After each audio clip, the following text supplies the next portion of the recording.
Así, vamos a empezar. ¿Qué tal? ¿Cómo están? Primero vamos a empezar con las fechas, las efemérides, las fechas especiales. Esta noche, ustedes saben que para nosotros los Yehudim el día comienza cuando anochece. Esta noche va a ser 9 de Kislev. 9 de Kislev es el cumpleaños y Yortzeit del segundo rebe de Chabad, llamado Rabbi Dover, o también conocido como el Mittler Rebbe, ¿sí? El hijo de Rabbi Shneur Zalman de Liad y el fundador del movimiento hasídico Chabad. Falleció muy joven y era una persona absolutamente espiritual. Dicen que el Mittler Rebbe nunca tocó un billete o una moneda, jamás, porque él decía que eso es parte del engaño, la gente lo usa para el engaño, para las cosas que no tienen. Nunca vio o sabía reconocer siquiera una moneda, una persona que estaba dedicada a la espiritualidad absoluta. Así como su padre, el autor del Tania, etcétera, etcétera, tenía las torot, como se dice, cuando escribía, cuando decía los mamarim en general, más bien cortos, el Mittler Rebbe se explayaba y explicaba todo, lo ampliaba, dicen, a lo ancho y a lo alto. Además tenía una cualidad que era la rapidez en la escritura. Escribía rápido, pero tan rápido que cuando, imagínense, él vivió en los años, habrá nacido en los fines del 1700, ¿verdad? Y escribía con pluma y tinta. Dicen que cuando él llegaba a las hojas que tenía, escribía 50, 60 renglones, cuando llegaba abajo, la tinta todavía estaba mojadísima arriba, no se llegaba a secar por la rapidez con la que él escribía. Y explicó, ya creo que era el yerno de él, que fue el tercer rebe de Jabad, el Tzemach Tzedek, como que la mano estaba conectada con su mente, estaban unidas y por eso la rapidez, generalmente el pensamiento normalmente es más rápido que el habla o que la escritura. Sin embargo, como estaban conectados absolutamente, escribía con esa rapidez, con esa velocidad impresionante. Pero no era solamente eso, sino su avidez por saber más filosofía hasídica. Dijo sobre él también su yerno, que si al Mittler Rebbe le hubieran cortado un dedo o le hubieran hecho un tajo, en vez de salir sangre, hubiera brotado Hasidut, porque era el Hasidut lo que corría por sus venas. Era algo muy impresionante, una vida muy espiritual. Él fue el primero de los rebes que se instaló en Lubavitch. Él llevó no solo a sus Hasidim, los ayudó con dinero propio, compró tierras y las dio para que sus Hasidim fueran agricultores, porque decía que era la mejor manera de mantenerse, una manera decente, limpia, y que estaban en contacto con la naturaleza, que la naturaleza es la divinidad, etcétera, etcétera. Y también fue el primero que tuvo el apellido Schneerson, porque el padre de él, el Alter Rebbe, se llamaba Rabbi Shneur Zalman, lo llamamos de Liadi, ¿sí? O de, ¿sí? Pero cuando tuvo que ponerse un apellido, lo llamaban Rabbi Shneur Zalman Borochovich. ¿Por qué? Porque él era hijo de Boruch. Su papá, el papá del Alter Rebbe, se llamaba Baruch. Entonces se puso Borochovich, que quiere decir hijo de Baruch. el Mittler Rebbe, su apellido fue Rabbi Dover Shniuri, que significa el hijo de Shniur. Y después de eso ya siguió el apellido que se convirtió en Schneerson, que es el apellido de la dinastía, llamémoslo así, de Chabad, ¿sí? Hasta el Rebbe nuestro. Pero el primero que se puso Shniuri fue el Mittler Rebbe. Dicen que los tzadikim, Dios les completa los días, así como Moshe Rabbeinu, que nació y murió el 7 de Adar, así también el Mittler Rebbe nació y después falleció el 9 de Kislev. Pero además de recordar eso, el 10 de Kislev en su vida fue un día muy especial, o sea, eso sería el jueves. Fue también encarcelado, como todos los rebes de Chabad, menos el nuestro rebe, que porque también por difamación, por, ¿cómo se dice?, por calumnias, y fue liberado el 10 de Kislev. Entonces es un día también de festejo de la liberación del Mittler Rebbe de la cárcel, de la cárcel del zar. Otra de las cosas muy interesantes que hizo fue fundar una presencia en Israel, en Hebrón. Compraron una casa, que era la casa, hay una casa, Beit Schneerson, pero la que fue ahí a hacer campaña fue su hija. Él mandó a su hija Menuja Rachel, hizo aliyá, llamémoslo así, en los años principios de los 1800, se instaló en Hebrón, donde había una keilá muy pequeña y muy fuerte, y la Rabanit, como la llamaban, la Rebbe Menuja Rachel, era como un rebe ahí. La gente venía a pedirle bendiciones, la gente venía a pedirle su consejo, y toda la historia de ella es muy maravillosa. Dicen que cuando ella se partía con su esposo a Israel, le pidió una brajá a su padre para que no les llueva en el camino, porque imagínense, no es simplemente que llueve, cuando llueve se empantanaban los caminos y era todo muy complicado. Y el padre le dio una brajá para que a ella no le llueva. Y dice que hubo muchas veces en que ella iba, como se dice en hibrid, beina tipot. Ella iba entre las gotas, a los demás les llovía, pero donde estaba la Rabanit Menuja Rachel, no llovía, porque es la brajá que su padre le dio, el Mittler Rebbe. Y bueno, esto es algo muy importante para saber que mañana y pasado son días especiales para conectarse con lo espiritual, con lo filosófico, con lo profundo, con ese mundo que comenzó a revelarse en la época del Baal Shem Tov y que vemos que siguió revelándose a través del Maguid de Mesrich y después con el Alter Rebbe, que ya pronto va a ser el 19 de Kislev, en la semana que viene, el día lo que se llama el Rosh Hashanah del Hasidut, porque es el día en donde el primer Rebbe de Chabad sale de la cárcel después de 52 días, 53 en realidad, que estuvo preso, en donde se le hizo un interrogatorio muy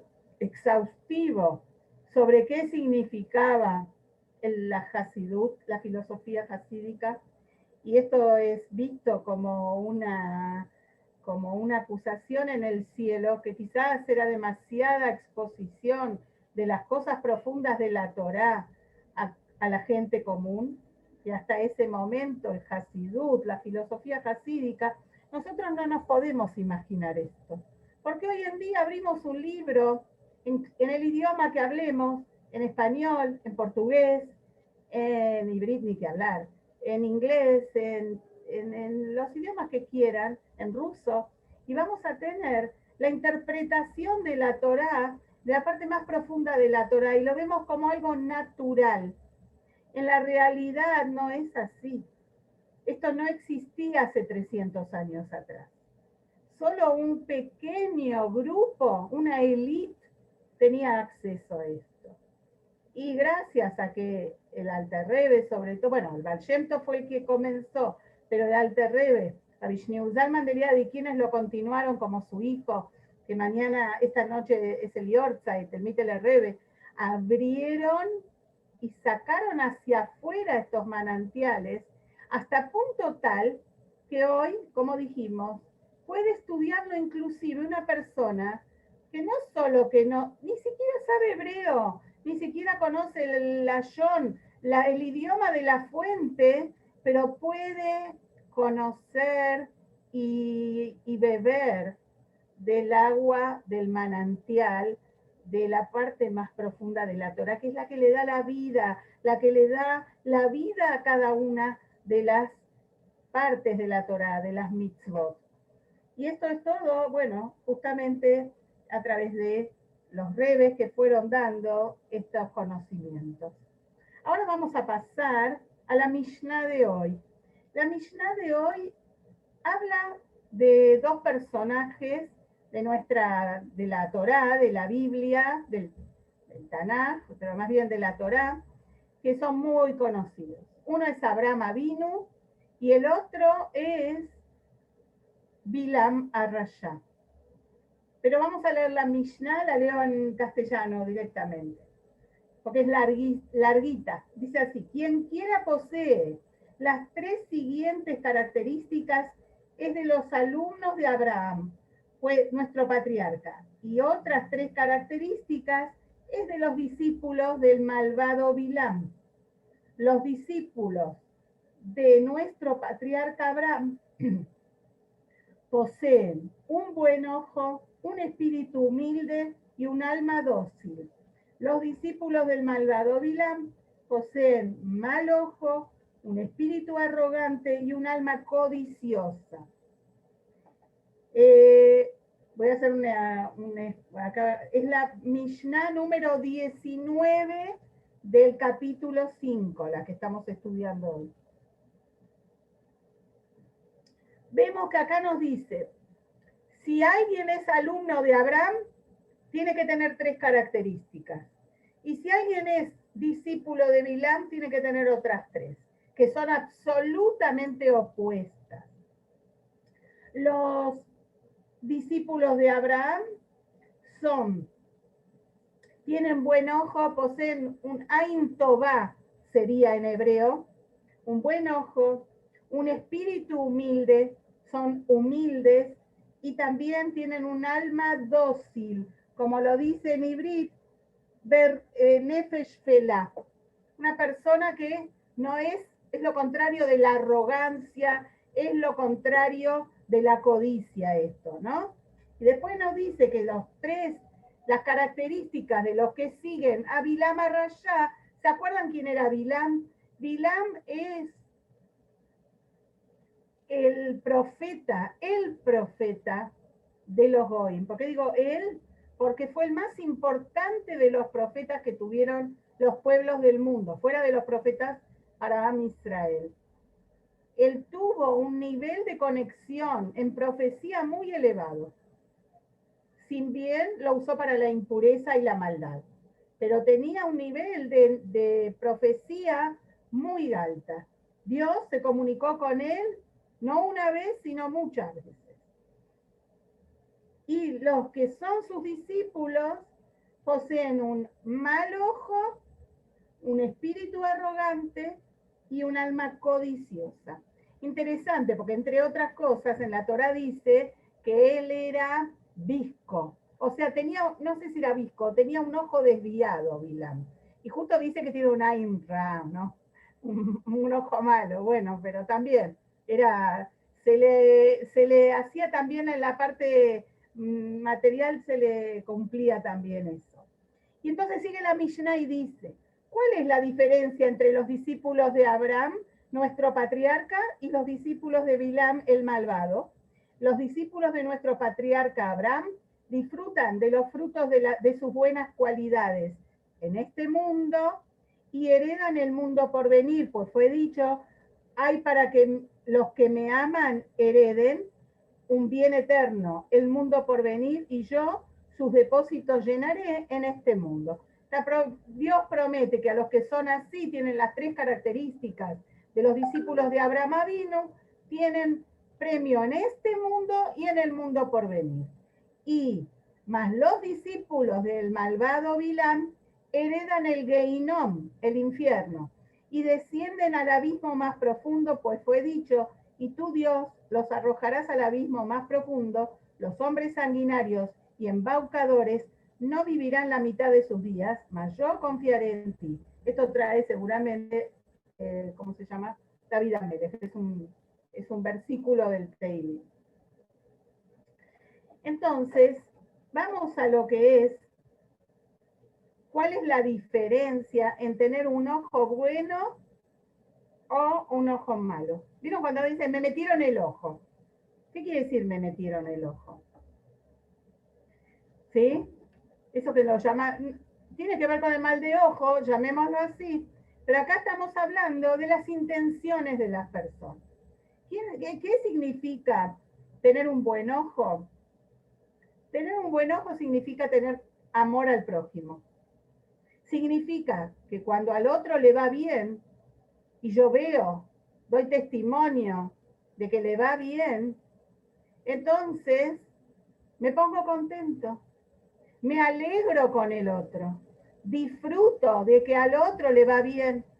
Cuando alguien se puede, Baruch Hashem, ir de vacaciones, o comprarse un auto nuevo, o cambiar de casa, o comprar un mueble, o lo que fuera, o casa a un nieto, o tiene alguna alegría, y yo me alegro con él porque tengo una Ain Tová, un ojo bueno, lo veo con amor, con Beaftale Reajá Camoja, así como a mí me gusta que tener cosas lindas y tener alegrías, deseo lo mismo para mi compañero. Eso significa tener un buen ojo.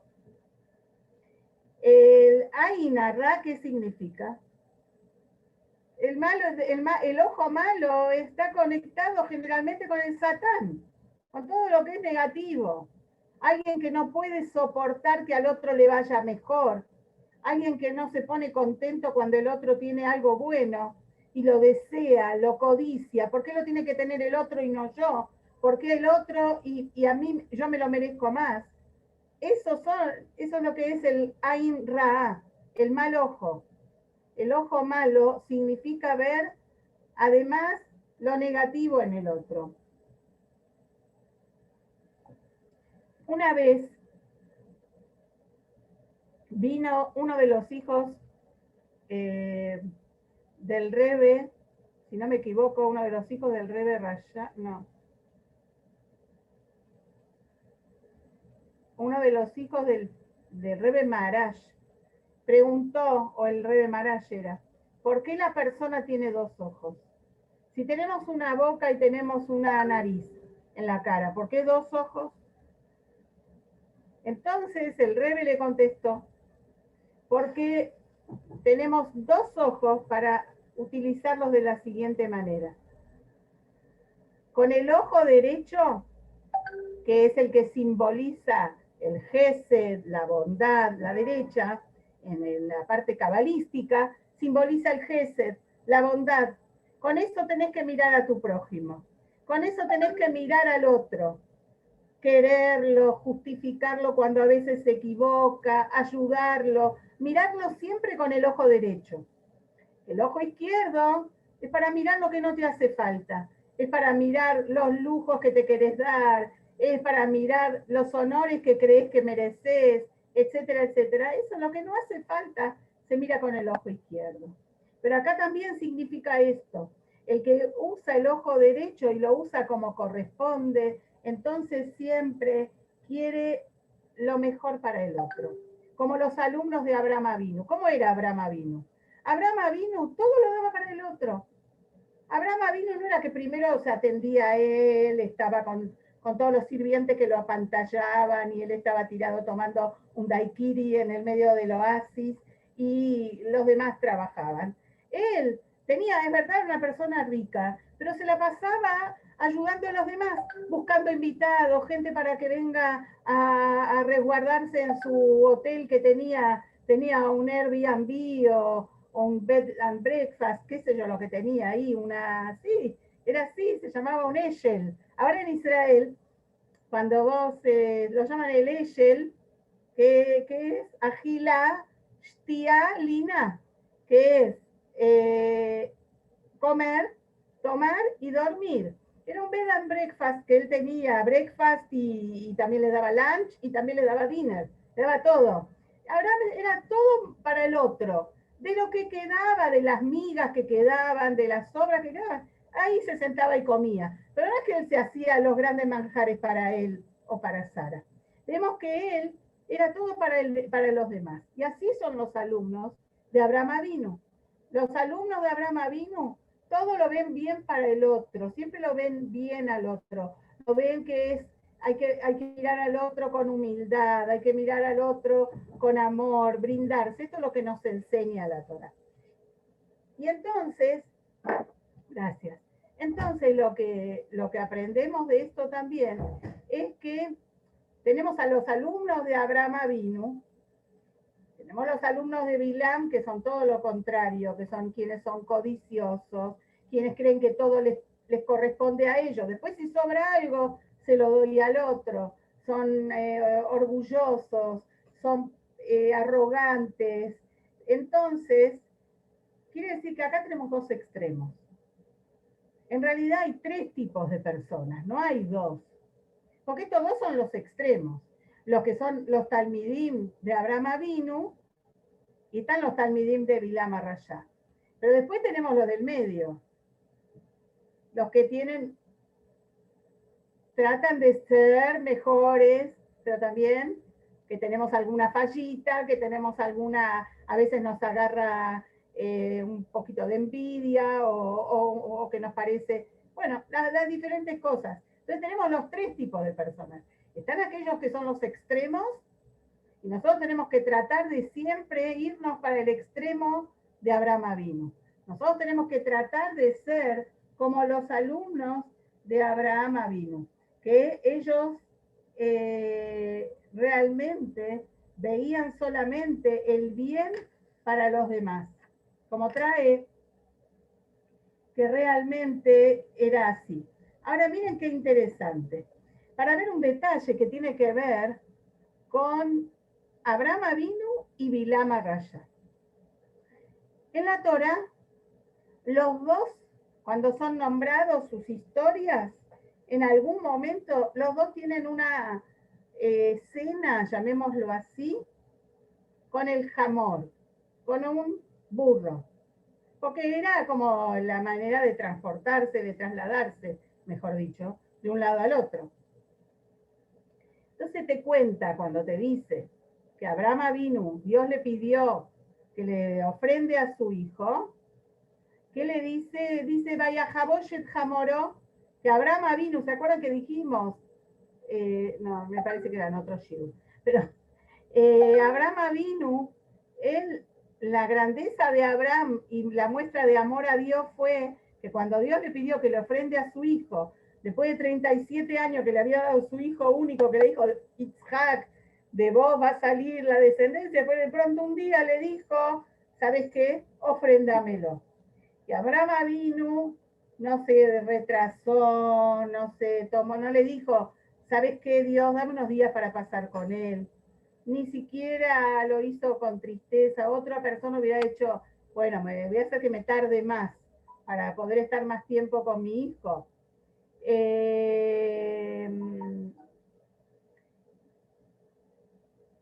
Sí, es verdad, pero el burro, Gaby, porque Gaby escribió algo ahí, dice que Abraham vino él mismo ensilló el burro. ¿Qué significa esto? Abraham vino tenía muchas cosas para hacer y también tenía muchos sirvientes que podían hacerlo por él. Sin embargo, Abraham, cuando Dios le dijo, hace esto, no quiso perder tiempo, no le dio la orden a nadie, él mismo ensilló su burro. Y dice que se sentó por encima, se sentó arriba del burro. En cuanto a Bilam, o sea que estaba arriba del burro. Hamor, bueno, en cuanto a Bilam, el Midrash explica, bueno, vimos que Bilam no era muy bueno con su mula, pero además de eso, el Midrash explica que Bilam intimaba con su burro. La gente del campo conoce mucho de esto, ¿no? Que es algo que está totalmente prohibido, es una abominación, pero pasaba y pasa, de personas que tienen relaciones íntimas con los animales. Y Bilam lo hacía con su burro, con su mula. Entonces, sin embargo, los sabios analizan esto y miren lo que ven. Dice, Abraham Avinu, dice, montó por encima al burro. Hamor es la misma raíz que Homer. Homer es el materialismo del mundo. Abraham Avinu estaba por encima de lo material. Lo importante para él era la espiritualidad, elevar lo material para hacerlo espiritual. En cambio, Bilam, ¿qué hizo?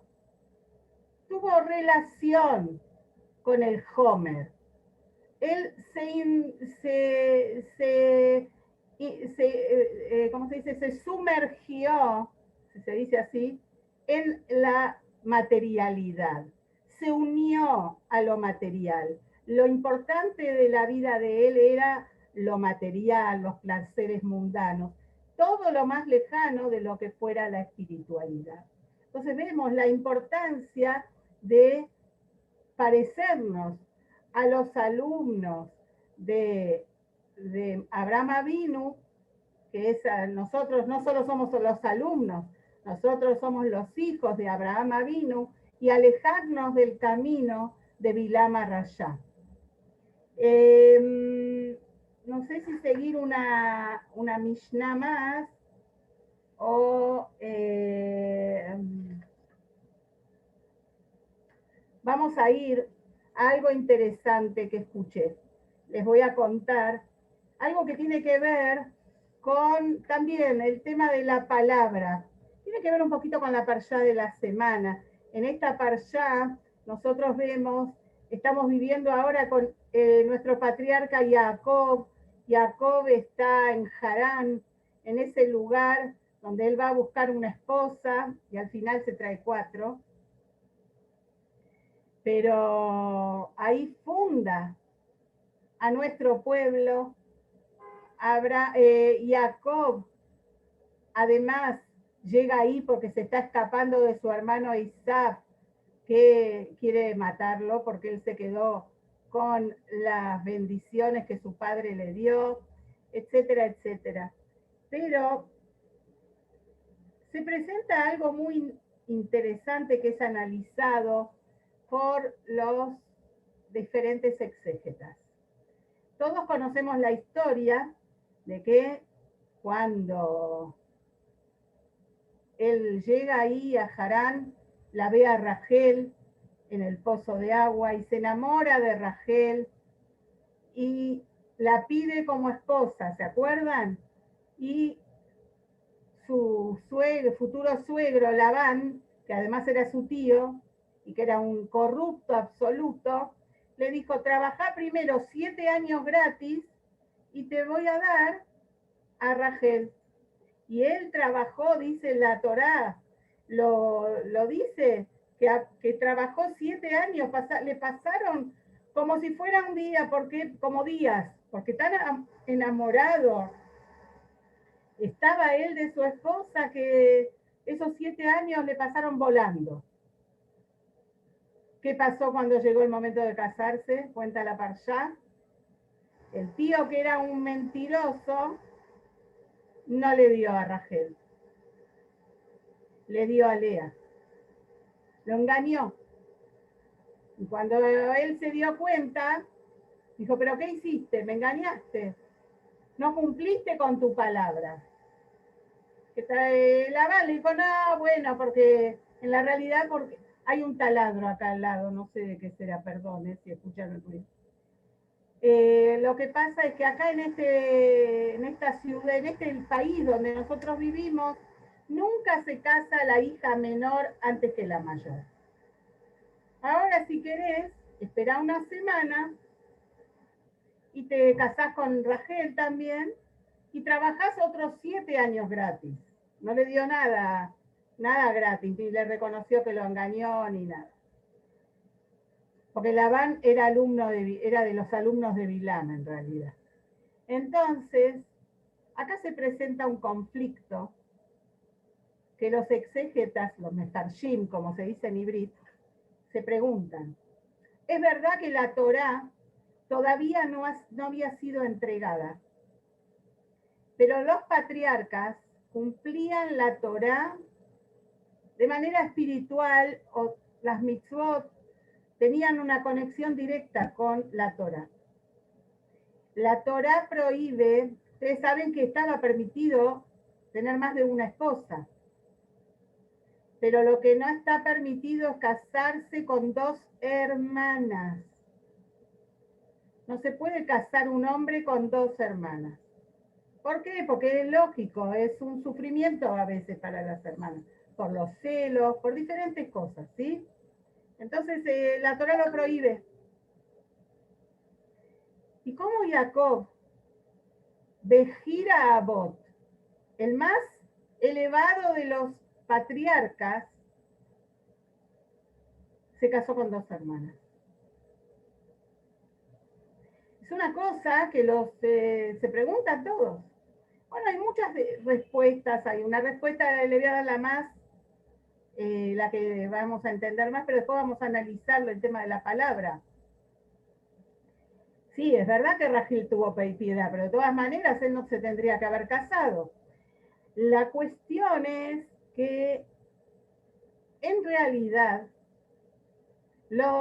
cuando Abraham y Sara emprenden su camino a lo que podemos llamar, ellos eran hebreos, no podemos llamarlos judíos, pero el judaísmo, llamémoslo así, ellos son los primeros conversos que se convirtieron al judaísmo. Dejaron de ser politeístas, dejaron de ser, ¿cómo se dice? Bueno, ahora no me sale, para ser monoteístas, ¿sí? Para creer en Dios y hacer lo que Dios les indicó. Eso es considerado como que ellos se convirtieron, lo mismo que quienes seguían a Abraham y Sara. Dice Rashi que Abraham convertía a los hombres y Sara a las mujeres.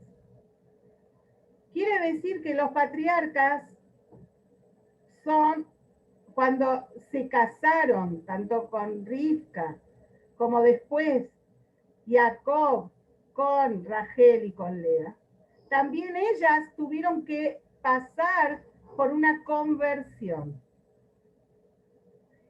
No sé si ustedes conocen en la ley que dice que un converso es una persona que nace nuevamente.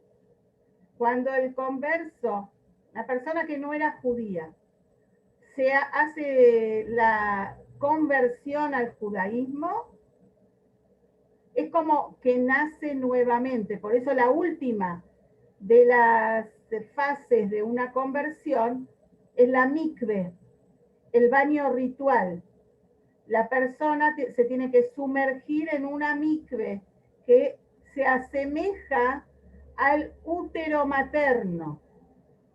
Y cuando emerge, es como que nace nuevamente y ahí le entra el alma divina. Entonces, es otra persona en realidad. Si es otra persona, ya sus padres no son sus padres y sus hermanos no son sus hermanos. Un ger, hoy en día, en la realidad, cuando se convierte, no tiene la obligación de la Torá de respetar a sus padres, pero sí debe hacerlo igualmente por shalom, porque no puede, tiene que mostrar que la Torá es una Torá de bondad y de respeto, pero ya no tienen ellos no recae sobre ellos el nombre de padres. ¿Por qué? Porque él volvió a nacer. Rachel y Lea, al convertirse para casarse con Jacob, dejaron de ser hermanas, porque volvieron a nacer. Esta es una explicación simple. Bueno, digamos, de la halajá. Ahora hay una explicación más profunda, o no, que dice que Jacob prefirió dejar de lado, si bien por la Torá aún no estaba obligado a cumplir el tema de no casarse con dos hermanas, también los hijos de Noah, vieron las 7 leyes universales, también tienen ese tema. Él prefirió perjudicarse él haciendo algo que no era tan exacto como él hacía todo, para cumplir su palabra, porque él le había prometido a Rachel que se iba a casar con ella. Y entonces, para cumplir su palabra, se casó con ella, a pesar de ese detalle. Y con respecto a esto de la palabra es algo muy importante dentro del judaísmo. A punto tal que cuando alguien da su palabra, es considerado sagrado eso. Y si alguien quiere después revertirlo, tiene que hacer una anulación de promesas. Me quiero acordar el caso de algo. Por ejemplo, el papá de mi yerno Andrusier, él en Pesaj no come nada de fábrica, nada, mi marido tampoco, nada de fábrica, ni aceite, ni azúcar, ni condimento, nada, todo natural comemos. Este año el médico le dijo que tenía que, no, bueno, tenía que comer aceite. Callarle pesas, por supuesto. Pero si él toda la vida no comía aceite, tuvo que hacer Atarat Nedarim, tuvo que anular la promesa para comer aceite. ¿Me entienden cómo es? Como que la palabra, aunque es ante Dios, no es que hay todo un beitín o lo que fuera, tiene mucho valor en el judaísmo la palabra. Y vamos a terminar con una historia que tiene que ver con esto.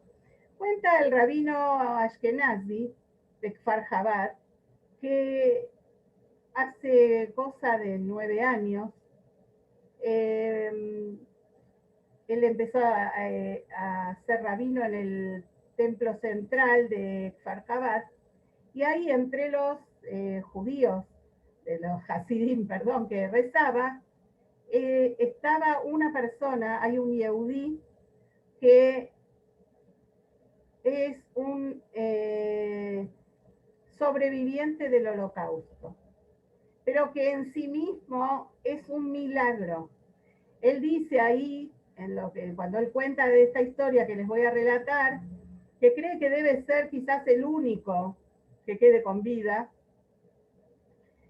de los sobrevivientes que estuvo todos los años de la guerra en campo de concentración y quedó vivo. Entró en el año 39 y salió en el año 45. Estuvo 3 años en Buchenwald y 3 años en Auschwitz. él cuenta que cómo fue su vida, cómo fue que él... Entonces esta es la historia. Dice que una vez este hombre, que es un milagro caminando, en ese momento debe vivir, porque no dijo que algo pasado. Dice, se lo puede ir y visitar, es un milagro viviente. Este hombre se le acercó al rabino hace una cosa de 6 años y le dijo así: mire, Rab, yo ya estoy grande, ya estaba cerca de los 90 años, y estoy por publicar mis memorias. No sé, no entendí muy bien si estaba haciendo una película o un libro sobre sus memorias. Y tengo algo que no quiero publicarlo antes de esto que le voy a contar, y ya estoy muy grande, tengo miedo de no poder realizar. Y le dice así: cuando él tenía 15 años, se llamaba de apellido Silverstein, este señor. Creo que Mordecai Silverstein se llama. Cuando él tenía 15 años, vivía en Varsovia con su papá y su mamá, y el papá era Erev Rosh Hashanah y quería salir a buscar un poco de vino y un poco de jalot para Rosh Hashanah. Entonces el papá era un hasid de Gur. Gur es una dinastía de hasidim, ¿sí? Como se dice, un Gerer Hosid. La mamá le dijo al papá: vos, con las peot, con la barba grande, vas a salir a la calle. Es muy llamativo, muy peligroso. Lo vamos a mandar a él, que todavía tiene 15 años, ni tiene barba, ni nada, no llama la atención, se pone una gorra, y va a salir y él va a conseguir. Esa fue la última vez que vio a los padres. Porque cuando salió a la calle, a los pocos metros lo hicieron subir a un camión, lo llevaron a Buchenwald y a los padres nunca más los vio. Y él cuenta que en los años que estuvo ahí tuvo de todo tipo de milagros. Una vez ya estaba en la fila para la cámara de gas, ya le habían sacado la ropa, ya estaba por entrar a la cámara de gas, y justo pasó un oficial, lo vio y dijo: ¿qué hace este muchacho acá? Todavía es joven, puede trabajar, que vaya a trabajar, y lo salvó. Otra vez no sé qué hizo, lo encontraron, lo colgaron con los pies y la cabeza para abajo y lo golpearon con palos, y no sé cuánto tiempo estuvo inconsciente, y al final alguien lo ayudó y se salvó. Y así un montón de historias. Y finalmente fue liberado y se fue a vivir a Israel. Entonces le cuenta él a este rabino Ashkenazi, le dice este señor: cuando yo estaba en Auschwitz, perdón, cuando estaba en Buchenwald, había un señor, Yehudí, que se llamaba de apellido, un rabino era, capellán del ejército austríaco antes de la guerra, que se llamaba Frankfurter. Y ya estaba muy, muy sufrido este hombre. No tenía fuerzas. Todos los días, como no tenía fuerzas para ir a trabajar, lo sacaban a la mañana y lo molían a golpes. Y después lo dejaban ir. Y este hombre estaba con sus últimas fuerzas. Pero una vez se acercó a mí, dice este hombre, y me dijo: ¿qué te parece si cuando volvés del trabajo estudiamos un poco de Torah, de memoria, por supuesto, como para tener algo en la vida? Entonces varias veces se sentaron y estudiaron Torah juntos. Un día, este rabino Frankfurter le dijo así: mira, querido, yo me doy cuenta que estoy con las últimas fuerzas, ya no va más. Y quiero pedirte 2 favores. Y quiero que me prometas que los vas a cumplir. El primero es que después que yo me vaya, vos trates de que yo tenga un lugar como corresponde, que me entierres, y que le cuentes a todo el mundo, porque vos vas a sobrevivir, que le cuentes a todo el mundo lo que pasó acá.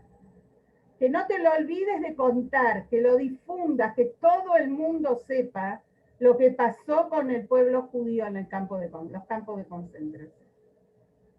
Y la segunda cosa es que busques a mi familia, les mandes saludos míos y les digas que me viste en Buchenwald.